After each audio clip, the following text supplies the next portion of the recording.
Hi everyone, this is Vanessa Azam and I'm here with Tom Peyton with me from UK, right? And Hello.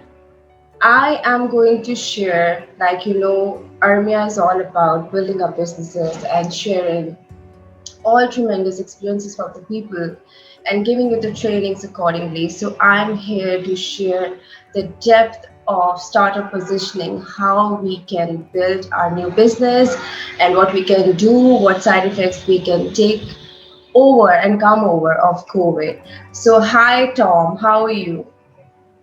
Doing very well, thank you. How are you? I am great. Thank you for Awesome. joining me. Thank you for having me. So, Tom, let's get started. We have some questions, guys, and I'm going to share those questions with you, and Tom is going to share his answers through those questions. So we'll get to know what exactly who Tom is, what is he doing, and what his entire experiences is, and what potential that he could give to us and share with us. So, Tom, I want you to share what is your story, and of course, the story of his startup. Hmm. Good question. So it's a funny story actually. My background, my professional background, as in my career, is in a completely different industry. So I'll try and give you the condensed story. So ever since I was at school, I was always very, very curious as a child. Like I used to take things apart. Like my mum used to get crazy at me because whenever she'd buy something, I would literally take it apart and try and understand how it works. I've always just been very curious in that way. Um, Always been a bit geeky as well. I've loved technology, loved computers. When I was at school, I used to actually build PCs and laptops and tinker with them, repair them and stuff. Um, I've always also been fascinated by psychology and by human behavior and just why people do the things they do. And I never studied it from school, but I always used to read books. I always used to just like watch people just in fascination. I fell into a career out of school. I was very, very troublesome as a kid, always getting into trouble all the time. A friend of mine got me a job in the automotive industry working for car manufacturers. So I went for a few different manufacturers. Some of them you might have heard of, like BMW, Citroen, Peugeot, loads and loads of different ones. Just went from job to job to job, never really found any fulfillment there. And it got to a stage when I was about 24, 25, when I was just feeling really unfulfilled. I was just lost. I felt depressed. I was having like panic attacks like daily. Um, I was just miserable. I was just in a really, really negative space. And it got me onto a path of like self-development. And it's funny because we were talking about growth mindset. Um, we were, and I was just reading like lots of self-development books, got into meditation. A couple of years ago, I actually did a 10-day silent meditation retreat for Passion, which was incredible. And it just allowed me to get to know myself on a much deeper level. And I think from that, I decided to take a plunge and start my own business. And I think the reason I got into marketing in particular and wanted to start up a marketing agency was because I looked at like, what are the two things that I'm really passionate about? And I'm just like obsessive. Like, what are the things that I'm doing in my spare time anyway? Like, I'm always reading about psychology and things because I find it fascinating. And I'm always playing about with technology. So it makes sense to combine the two things and get into digital marketing. So that's kind of how it all happened. That's a condensed version of the story. Hopefully I haven't gone on too long. So this was you, and that's how you overcome your depression, and you knew it. Choosing our path for our startup and for our business, and growing and adding that value of self-awareness into our work is just tremendous. Because I know I've been into that. I worked into it, and I was so rebel in my career that moment, and I was in sales. Salespeople are so Mm. rebel, and we are just like warriors, and we all were the corporate warriors that moment. Still we are, because we the only thing that we need to do is to create money for ourselves. So I Yeah. want to know about your company, your startup, how you added your Mhm. potential and your self-awareness into your company. That's a really cool question, actually. I like that. Um, I think when I started the company, there wasn't much self-awareness there because I was so new to the business world. I was just trying to I had no idea what I was doing. You know, when you start a business for the first time, a lot of the time we don't. We just like make it up as we go, right? So I was just literally trying to do whatever I could to get customers. I had worked in sales previously, so luckily I had a contact database that I could tap into. Just started sending out cold emails, doing cold calling. We actually secured our first client from just me picking up the phone and speaking to some of these connections that I'd made previously. And it just grew from there, really. And it's definitely evolved a lot over time. And I think that self-awareness has come into it. So to give you an example, like last year, maybe the year before that even, there was a time where I kind of looked at the business, I looked at the kind of clients we had. I just wasn't enjoying working with a lot of them. And it started to feel like a job again. And it was just like, this isn't the kind of business that I wanted to build. And I think that's where that self-awareness kicked back in. And it was like, this isn't why I started a business. So yeah, last year or maybe the year before that, we had a real change in just looking at, okay, who are we working with here? Who do we want our customer avatar to be? And what's the kind of offering that we're going to be delivering for those people?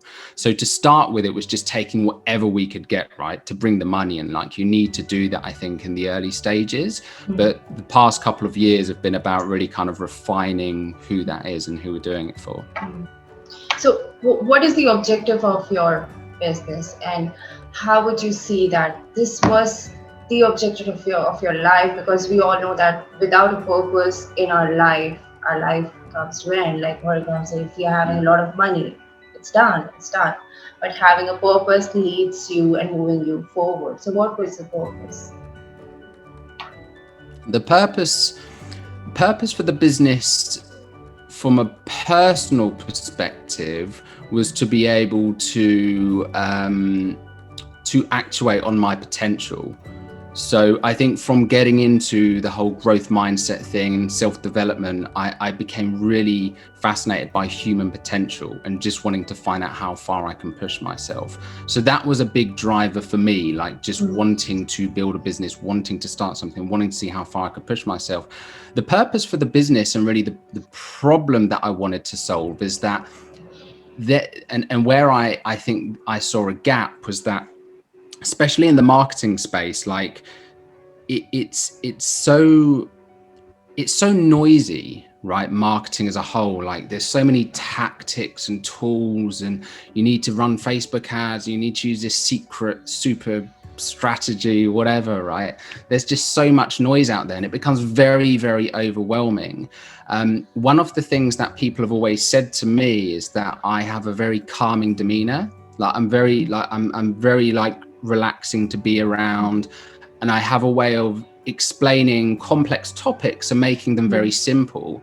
So I think that's one of the things that I wanted to inject in the business, so that, you know, we can take these things that maybe are overly complex and very noisy and make it very, very simple. Like, okay, what do we need to focus on right now to get the biggest result? Like, forget all of this top secret strategies and this and that. Let's just look at this on a human level and what's actually going to get results. Great. That's pretty comprehensive as well, and this pretty. You're actually a person with is easy going. Even there's some difficulty comes in, you're like, okay, fine, I'm going Yeah. to do that. You don't need to worry. I'm here with you. So that is very nice.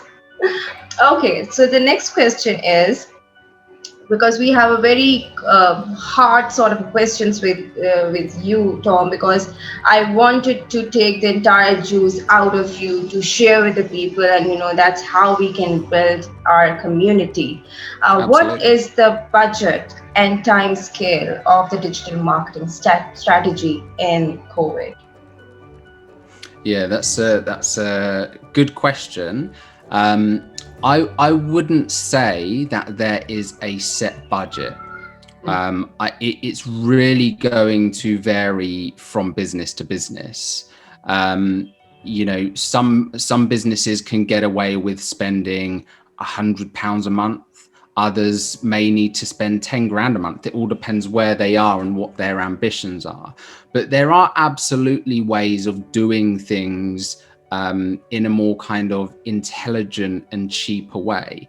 So as an example, like this is just a very, very brief example, but one of the things we've been working with one of our clients on recently, they've been running Facebook ads, right? They've been testing it for ages. They've been spending thousands of pounds a month, not getting any results. They keep trying different things. They're trying to run these conversion ads, right, to get people to buy straight away.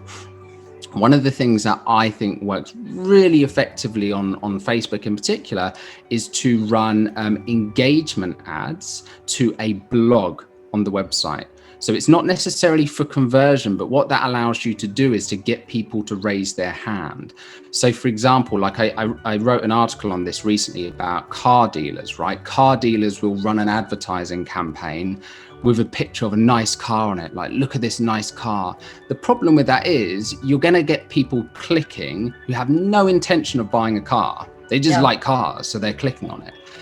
And they waste so much money because of that. So instead of doing that, let's say this is a used car dealer, right? They want to sell more used cars. What they do is publish a blog that's called 5 Things You Need to Look Out For Before You Buy Your Next Used Honda. Very, very, very specific title. So only people that are looking to buy a used Honda are going to click on that. You run that to a very, very broad audience on Facebook, no detailed targeting or anything like that. And you just allow people to raise their hand and click on it and say, I'm interested in that. You can then retarget that audience specifically with a conversion-based ad, because you now know these are the people that are actually interested in buying a used Honda. So you're running ads to them at a much lower cost then, because you're not just wasting money on pointless clicks, you're only getting the right clicks. So it's about being more intelligent with your budget, especially with the times now that we're in. People can't just afford to waste money on things that don't work. You really need to kind of get very intelligent with the strategy and the kind of activities that you're doing. Does that make sense? Yeah, it does, because you were like, it should be target oriented. It should be giving the right right statement, right content to the right people, so that only the buyer could click and buy, because you believe. Of course, I also believe that if I'm putting my money on social media, I need the conversion. It should work like my salesperson or my salespeople, because I need money in the end. That is a very nice point. Okay, the next question is, where do the customers speaks about organization and the product services?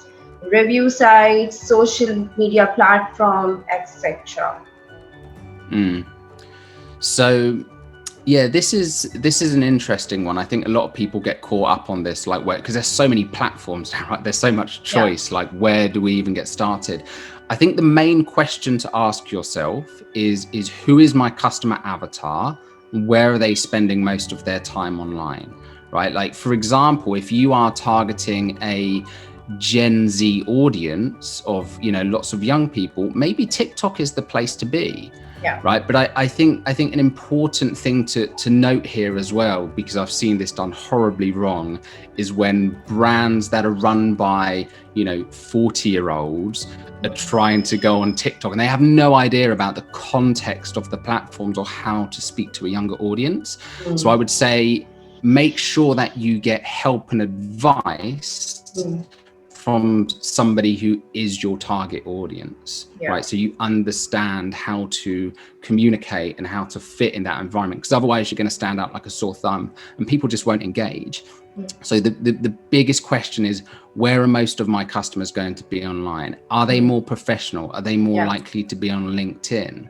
Will they, for example, Instagram is very, very popular with like personal trainers. So if you are serving personal trainers, maybe you supply gym equipment, Instagram's going to be a great place to go, right? Because a lot of personal trainers are on Instagram. So it's worth thinking about who's my audience and where are they spending most of their time online. That's the key question. What do you think? I want to extend this question more for the TikTok particularly, because there are a lot of people, and mostly our youth, um, uh, not utilizing that platform completely for their professional side. Because that, I think, when I see TikTok, when I was there, when I just downloaded, I was like, what people are doing? This is not for me. And my sister was like, just put your events over there, because I'm an event planner as well. I'm running my event planning, venture as well. She was like, you don't need to put your face over there. I'm like, no, I don't want these people to know me. Trust me. This is what I was thinking that moment. And I was like, but okay, fine. If I'm going to put something over there, will they return something to me, my time and my content or something? But then, and I was looking for the people who are working and producing some right content on TikTok. So I followed Gary Vaynerchuk. I followed Grant Cardone. I was looking for Tony Robbins, and I was looking for these people. I was looking for some of the trainers from Pakistan as well. But then, unfortunately, Gary is the one right person who knew and who knows about the right content marketing for every particular application, and he is doing that so well that he doesn't care that this platform will give you something, because we uncertainly we always think, excuse me, we always think that what this application going to give it back to us. So what do you think that particular TikTok actually, what sort of a application is that for the startups? Should our startup go on TikTok for viewers or for the conversion? Not for the conversion, I wouldn't say. They've recently added the ability to add links in your bio, I believe. So there is more potential now for the conversion, but I would say this is more about engagement and communication with your audience, which is such an important piece. Which, it's like in a normal sales conversation, right? Like if you were to get a decent salesperson, they need to engage with the prospect before they sell them. Yeah. Right. So it's almost like looking at marketing. And I always say this, like, marketing needs to be seen as a journey, needs to be seen as the whole holistic customer journey. It's not just a single piece. It's not just a conversion. It's that full customer buyer journey. Very So nice. TikTok, I think, is just great for engagement, for having fun, and for showing a more human side to the brand as well, right? Because I think there's one thing that a lot of people, a big change that I've noticed over the past couple of years, people do not like these cold, faceless brands anymore. They want to see a human side to the brand. Right. Yeah. They want to see brands having fun and letting their guard down, because otherwise, like, you don't really know who you're dealing with. If it's only just a logo and you're very secretive and you never really show your personality or the team's personality, it's very difficult for customers to engage with that now, when there's so much choice out there of brands who are transparent. Very, very true. Very, very right question, because that entire uh, that entire application gives you human side and human emotions as well, because I can see tons of skins and emotions out there, whether it's for the happiness, and they can utilize. So guys, I think this is a very picking point for you people. If you guys are on TikTok, use it for some purpose, that where if you have your product over there, please showcase that for giving the right concept what exactly it is, and they want to know you. So if they know you, they're gonna buy you. So my next question is, what do you think about the human what do you think about humans? How can they exchange emotions in the digital world? this is this is pretty interesting question, and I literally felt that, because I wanted to know from you, then I'm going to share my experience in that. Yeah. I love this question.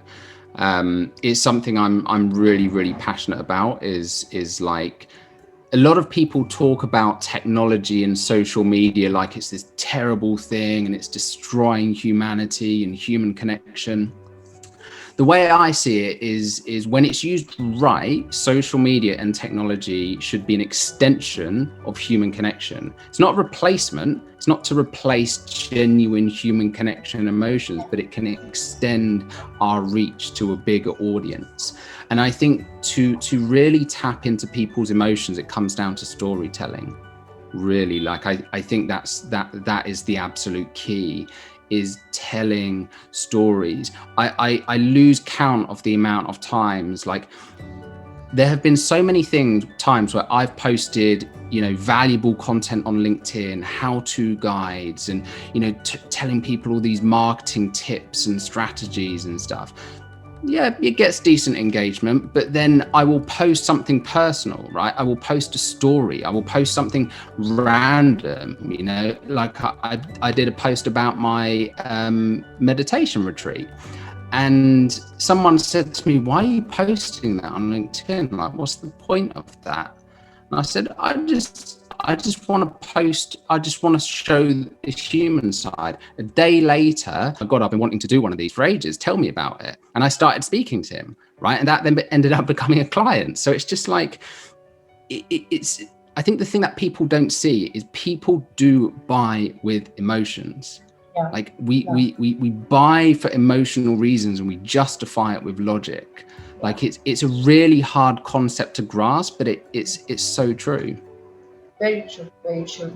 My next question is, what do you think one particular thing in startups need in the digital era?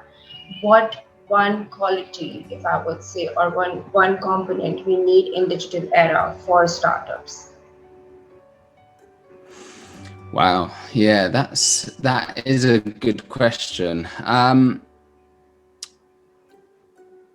I don't know that there is one particular quality. I don't think there is one particular quality. I think it's very much dependent on where you are in the journey. One thing that I have noticed in the whole entrepreneurial space is that the ability and the willingness to sell is essential. There are a lot of startups that I've seen, a lot of people with incredible ideas, incredible passions, and they try to create a business out of their passion, which is amazing, but they just do not want to sell it. And this is the thing, if you are not willing to sell, and if you don't have the resources, or you're not able to bring on somebody who can sell it, you're going to be dead in the water. Like you have to be willing and have the ability and the willingness to at least develop that skill of selling. I think it's essential for any startup and any entrepreneur. But in terms of the overall skill set, or one thing that's going to help them, I think it evolves. I think it's going to develop as you go through your journey. I guess an open mind would be a great place to start, having that growth mindset, being willing to learn, being willing to look at yourself objectively, and not get caught up in your, I guess we let our ego get in the way sometimes, right? We don't want to see our flaws. We don't want to see the things we're not good at, and therefore we never get the help where it's needed. Yeah. Okay, that's very nice, because when you started something of your own, it takes courage. Second, you see yourself so transparently, like where you're good at, where you're bad at, and everything comes over the result orientation, because you need to give it back to you. You need to put it into the marketplace, and then you need to perform as well. It becomes so challenging. So my next question is, which media is the best for the startup community? Option: organic content, PR and media, social media marketing, paid advertising, or outreach? Yeah, I think this comes down to really taking stock of your resources and looking at what you've got. If you're in a position where you have no money, completely bootstrapped startup, like you don't have any funding, you are going to need to rely on organic, and you are going to need to just keep the focus on connecting with people and building relationships. Like, this is what I always say, is that find the points of leverage as well. So you mentioned PR, which is a great example, but I think like LinkedIn is brilliant for any platform. If you're in B2B, of course you need it. You need to be networking and building relationships with decision makers. But even if you're in B2C, even if you're in retail, you have an e-commerce store, think about some people you could connect with on LinkedIn who may be able to give you a point of leverage. Like, are there podcasts for this thing you sell? Like, what industry are you in? Who can you connect with? Are there like magazines or publications? And can you connect with some of the editors of these publications and offer to write them like a guest post, for example? So, if you are in that position, then it's just about finding those points of leverage, building those relationships, and getting on the ground, doing that organic content, posting content across social media, writing blogs, just going all in on organic. If you're in a position where you have some funding, then absolutely. I think organic is still important. I think it's still really foundationally important, but you can accelerate that growth through paid strategies as well. So I think it just comes down to looking, what have you got? Like, what's the situation? What can you afford to do and not to do? Very nice. And which of the following areas for the startups requires the most for help with? SEO, SEM, social media, online advertising, content marketing, email marketing, affiliate marketing, blogger outreach, data analysis, conversion rate optimization, or website design? What was the question there? Question of which of the following areas do startups require the most? What do they require the most? To reach the masses. Yeah. So I would say, again, this is going to very much come down to where they are at in the journey. Because as an example here, right, like a website and also the business as well. For an e-commerce store, obviously their website is going to be essential. That's where all of their business happens. But for somebody in the B2B space, like a consultant, for example, they don't even need a website. Like, a lot of people think, I need to have a website, I need to have a digital presence, but you don't. You just need to pick up the phone and go on LinkedIn and start calling people. I know people that make 6 figures a year just from LinkedIn and just from, they don't have a website. So it's thinking about, okay, what's the business model and where am I at in this journey? So I think that will vary depending on where you are.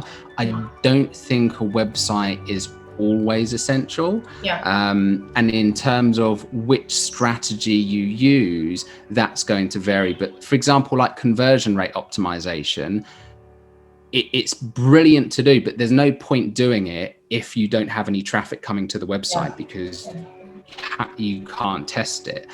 Whereas sometimes, I'll speak to a business where they're getting thousands of visitors a month and they're not converting any. Then we know that conversion rate optimization is needed. We need to start testing things and looking at why that's not working. So it comes down to the current situation and where they are. Okay, good. This is a very interesting question. I was doing my live that moment, and there was an artist. It was an illustrator artist, and there were I think a painter over there, and he asked me, how can an artist convert his or her art into monetization? How they get paid through that, and which platform do you think is good for them?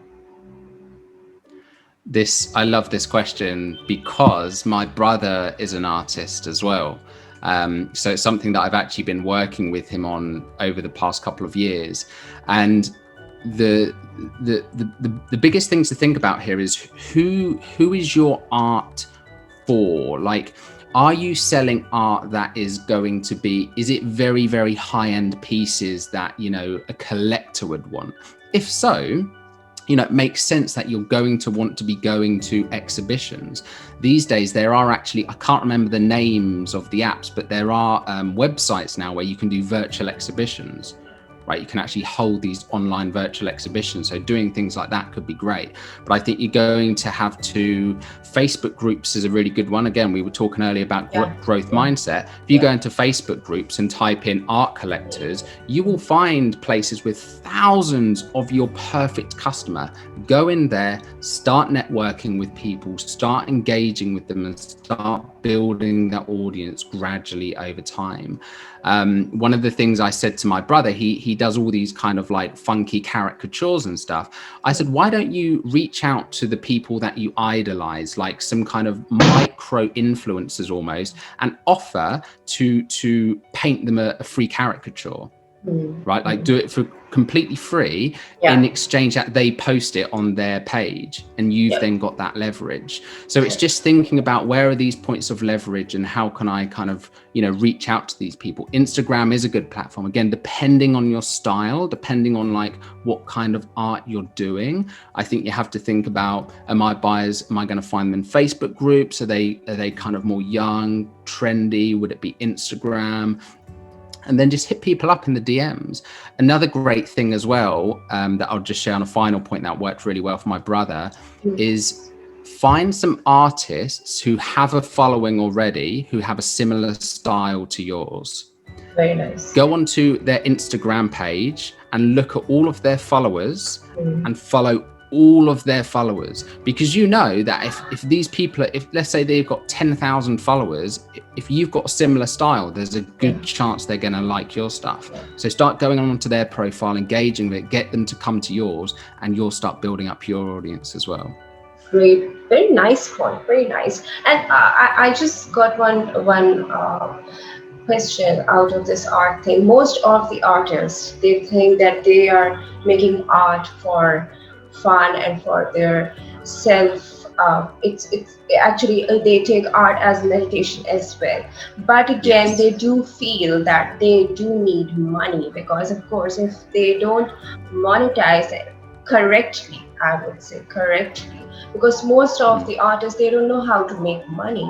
I met one colonel yesterday from army, and he said the very nice thing, because he knew what he was doing. He was like, he's in business from last 20 years, but he's unaware to do a business, because an army guy cannot do a business. And this connects me with an artist as well, how they can convert. And one more thing, they are shy to ask, putting their price tag on their art. What message do you want to give to them? This is a really big one, like price. It's such a shame. I see people that are so talented and they bring so much value to the world, and they just underprice themselves massively. It comes down to a confidence thing. Like when we started, when I started doing websites, for example, I was charging like £200 for a website. Then it went up to 1,000, then it went up to 5, then 10,000. Like it comes with confidence. It comes with time. I think what I would say though is to really,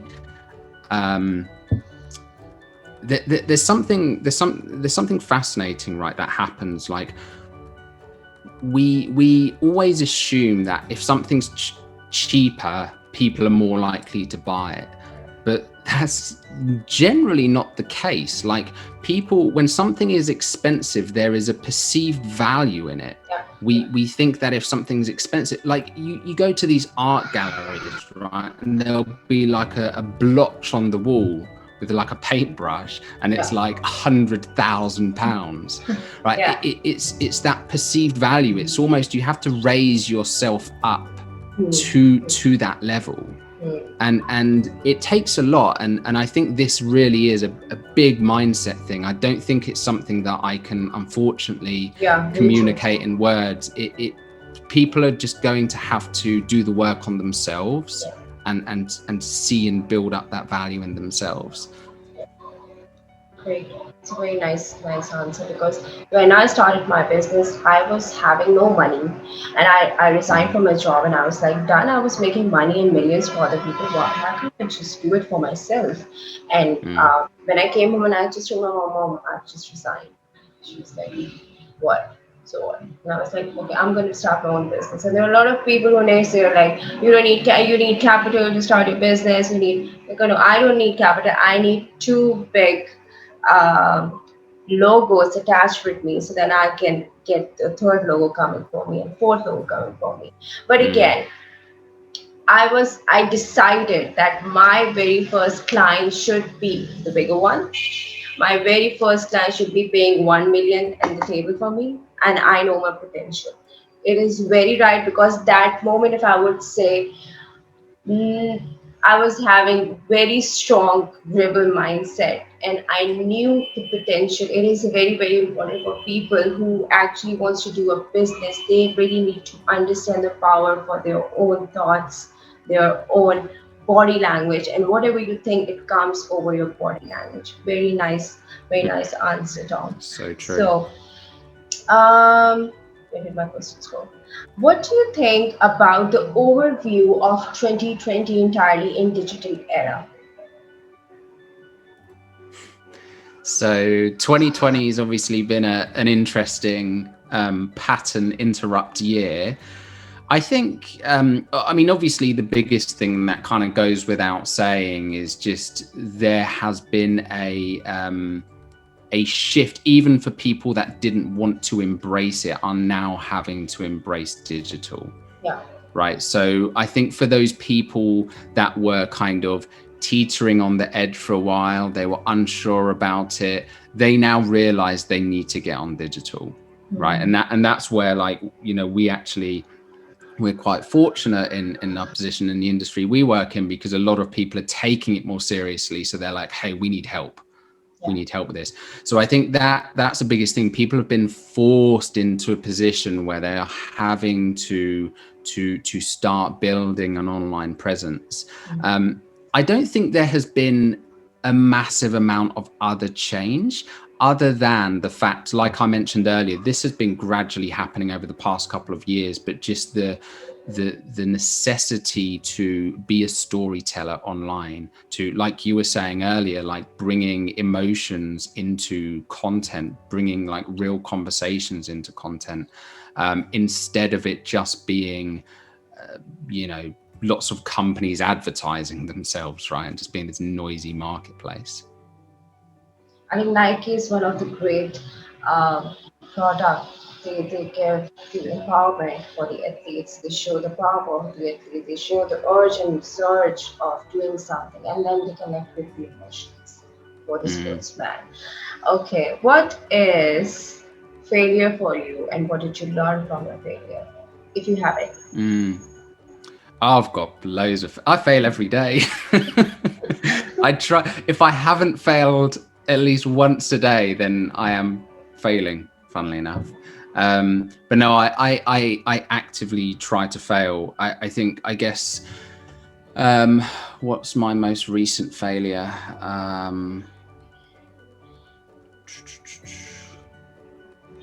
I get one of my biggest failures actually was, and this kind of ties in quite nicely to what we were saying, but this was one of the biggest failures I made when we started out, because I did a post about it recently. But it was, when I started the business, I was in this mindset of like just talking about, you know, this is what I'm going to be offering. It's going to be like the best. It's going to do all of this stuff, blah, blah, blah, blah, like talking all about the product, right? And it's a very easy trap to fall into, because we do naturally get very excited and passionate about what we do. But the problem is people do not care about that. As I realized, like, you know, I tried and tried and tried, and nobody was listening. Nobody was responding. I wasn't getting any engagement on my posts. And, you know, it's the lesson out of that is that people do not care about what you do. They care about their own problems. They care about their own situation. So everything, any kind of marketing content, any content that you put out there needs to be speaking to a person, to an individual, as if it was just one person. You want the reader of your content to feel like they are the person you're speaking to. Yeah, particularly for only their products and services. This is very nice question. How do you? We do get angry when things are not happening. especially for the startups, because we think like, oh my god, we work for a week and we work very hard, and we start expecting for the conversion and overcome and money, of course. So what message do you want to give, what success is, and how do you accumulate your success with anger? Interesting question. Um, yeah, so I guess for me, like one of the things that has really helped is meditation.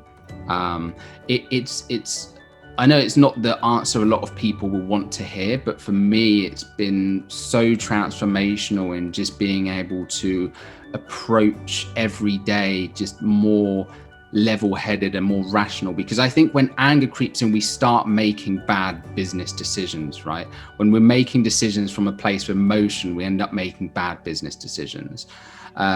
So I think every day without fail, I can't kind of get by without it. I have to take at least 10 minutes a day to meditate. And that is just me. I will just sit, there's no ritual, there's no, you can do it however you want to do it. I just sit and I just observe my thoughts, without judgment, without like, it's funny when I started meditating, and this kind of ties into what you're saying, right, about the anger of like, oh, this didn't go to plan, this didn't go my way. When I started meditating, I found it really hard because I had this notion that it was about, clearing your mind and being like a Zen Buddhist monk or whatever, and not having any thoughts. And I kept having thoughts. So I kept getting frustrated and I was getting really angry, like, this isn't working. And then I realized, like, I think I read somewhere or listened to something, and it's not about clearing your mind. It's just about watching what is. So sometimes your mind's going to be really noisy, and that's okay. You just watch it. And sometimes it's going to be quiet, and that's okay too. You just watch it. And it's the same, I think, in business. It's really important, whilst you do have goals, as long as you are showing up every day and giving it your best, it's okay if you need to have that self-forgiveness. I think self-compassion and self-forgiveness is a really big thing, because people bury themselves into a hole. Like, you need to be okay with not getting that result. And yeah, I think meditation helps with that compassion and that self-forgiveness. And what message do you want to give? Like, there are a lot of businesses and people who were doing so great before COVID, and suddenly it really affected them so badly, and they want to start again, and they knew it, they want to start it, they have to start from zero. What message do you want to give? Because somehow they don't feel motivated to restart that thing. I think the thing I'd say, and look, I get that it is going to be an incredibly hard time, and when you're in that place, it's very difficult to see any way out. Right? It's very difficult to see it any other way.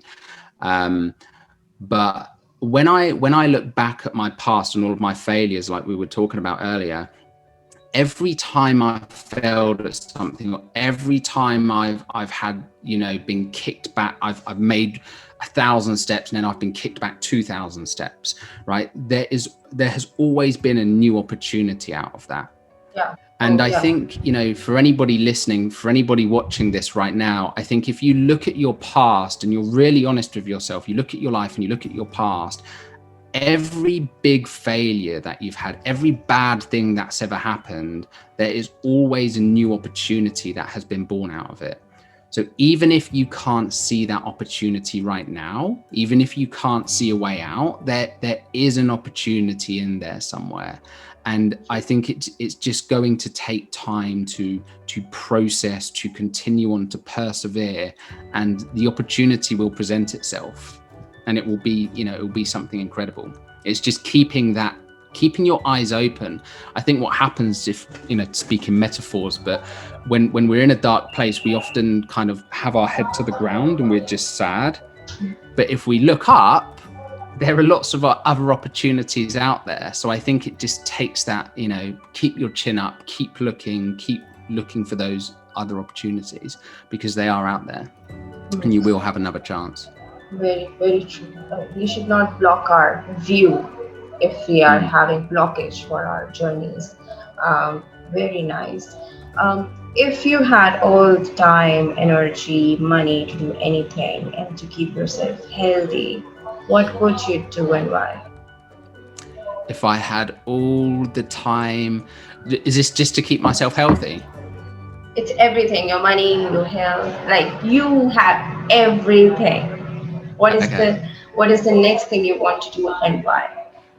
I've got a document on my computer which is me in 20 years time, and I can tell you everything that's on there. So I've got lots and lots of different hobbies and passions. I love lots of different things. One of the things I love is music. Oh, me So too. I really want to be a DJ. I would love to DJ at some, huge club in Ibiza or something, or a festival, at an event. I would love to DJ to a huge audience of people. It's like one of my dreams. I would absolutely love to do that. So I'd have a studio at home. I would definitely pursue DJing in some capacity. I also really want to create a wellness app. I have an idea. It's kind of complex. I won't kind of go into it all now, but I've got an idea for a wellness app, free app, like non-profit, that I think could really, really significantly help humanity and bring them together. So that is something that when I've got more money and resources to invest into it, I absolutely want to do. The other thing I want to do, I'm really passionate about gaming and video games. And their ability to teach people compassion, which sounds very strange, but there are a lot of games which are very, very based around Fine. story. And I would love to, whether I start up my own development company or invest in some development companies of like independent developers who are doing really incredible things and really helping to kind of teach compassion and show different perspectives. It's one of the things I love, similar to, books and movies, right? They put you in the shoes of another person from another world or whatever. Games have the ability to do that, but you actually play as that character, so you feel much more connected to them. Anyway, I could go on about this for ages, but there is lots and lots of stuff I would do. Who is we all have some mentors to lead our life. Who is your mentor and what did you learn from him or her? Oh, wow. I don't have a single mentor. I have a number of mentors. I think one of my mentors is Sadhguru. I think he's amazing. I think he just has a very, I just love how, he just laughs at everything, right? He's just very, very chilled back, very, very laid back, very chilled out. And he just has this really infectious kind of childlike energy. Like he just finds everything funny. He finds everything fascinating. And I really, really love that. I think it's so powerful.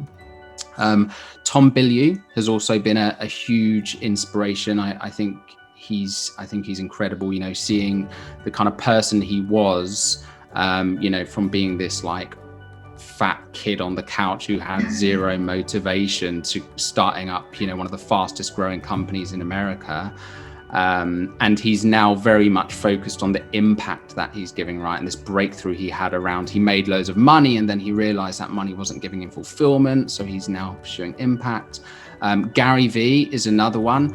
I think Gary Vee is, I find it so fascinating. I think he's like a modern day guru without even realizing it. Like he has such incredible levels of compassion. And I think from the surface, he's very easy to get wrong. Like a lot of people see him and they think, oh, who's this guy? He's like swearing all the time. He's rude, but he's so compassionate. He's so caring and he has such incredible work ethic. And I love that similar to me, like he's obsessed with people. Like he's just obsessed with people, why people do things they do. So I've learned so much from him as well. The list could go on forever, but they're just a few of them. I want to know that there are a lot of people after COVID. and some got fired, and some were out of jobs, and they're Mm. still struggling for the job. And there are one particular audience and a group as well who are confused whether to start a business, because they'll know very soon we can have, no wonder, we can have any other recession or any other COVID or any other lockdown, God forbid, or to stay and sticking to the job, or to do both of the thing, doing the job and a startup combinedly and living happily. What do you think? If I would say they are confused, what would you Mm. advise them for the confusion? Mm. So I would say, and I'm gonna take this from Gary V, but he says about tasting things, right? Like just try it. I think it's really important to try things, but I also think it's really important to be honest with yourself. Like if you try starting up a business and you don't enjoy it, like you really don't enjoy it, you're dreading it every day, Yeah. do not lie to yourself. Do not stick with it for ages and make your life torture just because you think it's the cool thing to do or everybody else is doing it. So important to be honest with yourself and what you actually like. I love trying things. I love experimenting. I love building things. I love taking things apart. So for me, when I fail, it's exciting. It's an opportunity to rebuild. For other people, some people aren't wired like that. Some people don't like, they don't To like face. having to try again and to face failure and all of that. It terrifies them. So be honest with who you are, but try things, try different things. I think what you made a good point as well about, like, obviously with COVID, I think a lot of people are scared, like, should I go back into employment? Because if they've just lost their job, they might be thinking like, oh, it's going to be more stable to build my own company. What I think one thing that people can take from this is the importance of having multiple revenue streams. So even if you do go back into employment, find a side income of some sort, whether that be a hobby, whether that be an investment of some sort. But I think that's going to be a really important piece for people going forward, to just have a side income, to have a backup of some sort where you can keep bringing in money. In the end, it's all about cash flow. So, what are you grateful for? Absolutely. And then I have one last question, because I knew we were having only 17 questions to go with, but we actually converted into 25. Wow. So, the one second last question is, what are you grateful for? I am grateful. I'm grateful for you, for connecting and for doing this. I really hope that this interview will help a lot of people. I'm grateful for every day. Like every day that I wake up, when I do my meditation, I take 3 really deep breaths, and I just really kind of tune into how lucky I am to even have breath in my lungs. And also I'm very intentional every morning when I'm filling up my water. I just think like how lucky I am to even have clean water to drink from, right, when so many people don't have that. So I really try and instill gratitude in everything that I do. But yeah, like everything, the world we live in now, right, the opportunity we've got, it's just crazy. It's scary, everything that's happening, but there has never ever been more opportunity than we have, in this day and age. Very true. Thank you so much for being so grateful for me. I felt really good, because I've been trying to connect with people who I can build and pass the knowledge out to people, because sometimes people think, because it's such a negative environment and uncertain situations we are living in, and we don't think anything positive even for others. So I really wanted to connect with people, and I want to have you again, Tom. It's It's such an amazing talk. I never thought to be this going this long, because I could understand you have a certain limitation as well over Zoom. So the very last question, and it's going to Mhm. be very impactful for people. What message would you like to leave with your audience who are going to see this video and who are watching you, and of course for myself? Mm. The message I would like to leave people with is to something that I was thinking about recently, and it's thinking back to when you were a child, right? Think back to when you were a kid, and the playful curiosity and passion and love that you had for life and that you had for the world around you. Like, even when you look at kids today, right, like they can go outside, it doesn't matter that COVID is happening, they will still find so much wonder and so much excitement and so much awe in the world. And I think when we can bring that playful, childlike curiosity and energy to our day-to-day lives, it not only impacts, others around us, our personal relationships, our own life, but also our business as well. Like it's that, willingness, like, again, like with kids, like when they're trying to learn to walk, they fall over and they scratch their knee, and then they get up and they try again and they try again and they try again. There is no like, oh, I give up, I've had enough. Like I'm done. Like they will just keep trying, and they just enjoy it. They're just curious, and they just have this mind where like anything is possible. And I think when you can bring that to your life and to business, all sorts of incredible opportunities will open up. So Great. that's what I'd like to Thank leave you. people with. Very, very, very nice questions. Actually, not the answers, but the knowledge that you invested and contributed with me and with the people. And I'm going to upload this on our YouTube channel, and definitely be having again. I would like to have one more talk with you, and we'll cite this. Another topic. So thank you so much, Tom, and I'm so grateful that you are here. And thank you for joining me. Good Thank luck. you. And I so want my people, to know him and follow him and learn from him. Trust me. Thank you so much, Tom. Thank you. Take care. Thanks so much, Maneza.